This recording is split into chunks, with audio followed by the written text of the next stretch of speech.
પ્રમાણે director commission agent association પ્રમુખ. પ્રતિબંધિત ચાઇનાનું જે લસણ આવે છે એને વાયા અફઘાનિસ્તાન થઈ અને આપણા દેશમાં જ્યારે ઘૂસાડવામાં આવતું હોય અને 3-4 દિવસ પહેલાં ગોંડલમાં વેચાણ માટે આવ્યું અને તે જાણ થતાં વેચાણ ન કરવા દે અને આખા દેશના વેપારીઓ દ્વારા આનો વિરોધ કરવામાં આવ્યો છે.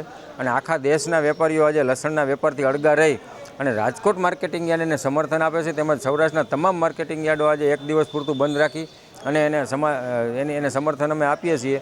કારણ કે આપણા દેશમાં જે લસણનું ઉત્પાદન થાય છે એકંદરે સારી ક્વોલિટીનું ઉત્પાદન થાય છે. જ્યારે બહારથી આવતું લસણ વાયરસયુક્ત અને ગુણવત્તાની દૃષ્ટિએ નબળું લસણ છે.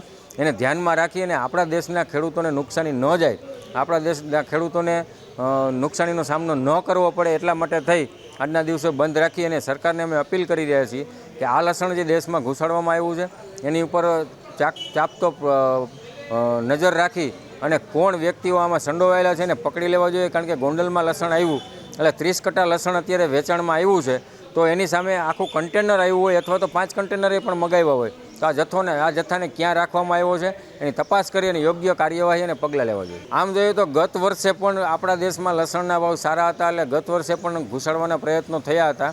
પરંતુ આવી રીતના વિરોધ થવાથી દેશમાં લસણ આવતું હતું એ બંધ થઈ ગયું હતું.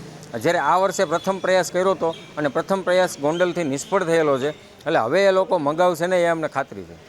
આમ જોઈએ તો આ લસણની ક્વોલિટી જોતાં આપણને સારી લાગે છે, પણ વાયરસયુક્ત લસણ હોય એવું તારણ એક સામે આવી રહ્યું છે અને એમાં સુગંધ કે કોઈ પણ પ્રકારના તત્વો એમાં રહેલા નથી. જ્યારે આપણા દેશી લસણમાં ઘણા પ્રકારના તત્વો અને સુગંધ પણ હોય છે, એટલે ખાવામાં એ લસણ એકદમ મોડું લાગે છે.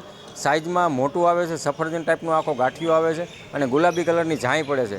જ્યારે આપણા દેશનું લસણ છે એકદમ વ્હાઇટ અને કળી નાની હોય છે ને ગાંઠિયો નાનો હોય છે. લોકોને અમે કહી રહ્યા છીએ કે ભારતના જે નાગરિકો છે એ ગુણવત્તાની ધ્યાનમાં રાખીને લસણની ખરીદી કરે. જ્યારે દેખાવને ધ્યાનમાં રાખીને લસણ લેશે તો 100% એ ચાઇનાનું લસણ હશે.